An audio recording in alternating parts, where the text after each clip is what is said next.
salaamaaleykum suñu gars yi j'espère que ni nga am jàmm donc damay tijjiwaat AutoCAD bi parce que démarrage bi dafa am solo parce que démarrage bi en fait yow soo ko ratee rek da ngay raté maanaam yow ban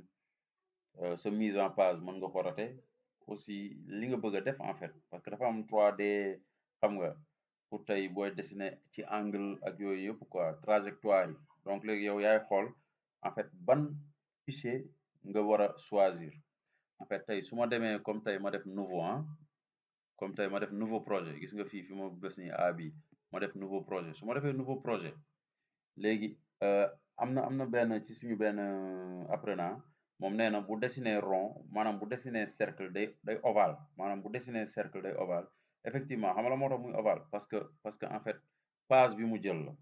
page bi mu jël moom moo koy nax à chaque fois bu fekkee da nga bëgg a dessiner lu kii je te suggère nga jël bii nii mooy ACADISO mooy Acadiso bii nii bii dee ko jël quoi mooy format AutoCAD bi moo gën ci bon en fait booy dessiner li nga bëgg a dessiner en fait comme tout ce qui est tey plan électricité donc loo xamante ne dafa jàkkaarloo yow quoi da ngay tracer normal mais tey bu fekkee da nga jël yeneen yi gis nga bu fekkee da nga jël yeneen yi mën na la jaxase en fait parce que par exemple tey suñu ñëwoon si bii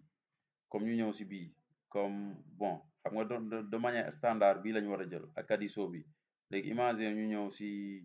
Acadiso bi 3D bi donc gis nga gis nga lu ñu indil format page bi léegi par exemple tey soo bëggoon def arc comme ni tey su ma jëlee arc ma def ko gis nga su ma naree def arc yow lii moo lay nax parce que genre nen la lay indil parce que normalement da nga waroon jël bële donc suñu ñëwee fii comme fii ñu def nouveau buñ defee nouveau yow da nga war a ñëw si bii Acadiso bii nga def double clic te gis nga bii interface bi tey su ma naree def cercle gis nga lu may wan du gis nga donc bii nii loolu moom mooy rôle am comme tey tam su ma naroon soo demaatee nga jëlaat beneen en fait nga def nouveau nga ñëwaat nga jëlaat beneen format comme tey ma jël format A4 3D bi gis nga li ma indilaat encore donc soo bëggee def cercle da lay indil nen du gis nga donc moo tax à chaque fois yow bële nga war a bële moom mooy sa priorité en fait bee nga war a jël mooy Acadiso boobu noonu tout simplement moom nga war a jël donc moom mën na la jàppale quoi donc parce que fii après da ngay ñëwaat nekkaat obligé ñëwaat di tracé waat fii quoi vous voyez nga xoolaat trajectoire bi bu baax xam nga nekkaat ci lii te or que bu fekkee bee da lay génneel directement yow li nga format bi nga soxla léegi nag après yow en fonction de loolu yow yaa koy modifier fii à chaque fois comme li ma leen waxoon ci page bu njëkk ba sa mise en page wala bii mun na dem ci càmmoñ wala ci ndeyjoor bi lépp day sukkandiku ci fii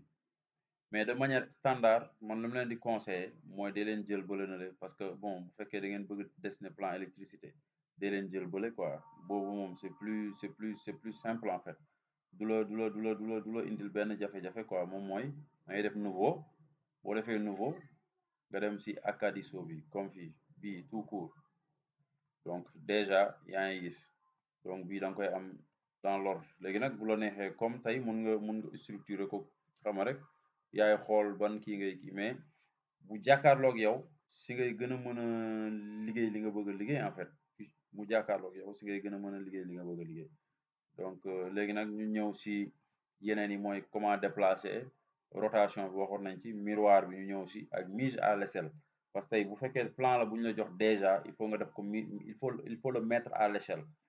donc gannaaw bi ngeen foowee ak jumtukaay yëpp donc léegi ci foofu la ñuy ñëw donc fii pour réduire mën nga def nii da ngay bës mais nga téye clic gauche bi maanaam bësukaay gauche da nga koy téye nga ñëw boo fi nga bëgg taay bi yem ci plan bi nga bës souris bi tak ci kaw donc nii la lay indi boo ko bëggee réduire aussi même chose mën nga defaat ni nga téye nga wàccee ba yow fi nga bëgg mu yem en fait li nga bëgg mu tollool quoi ok donc lii en grosso modo léegi comprendre ngeen mise en page beeg yan format nga war a jël donc léegi dañuy jàll si étape prochaine étape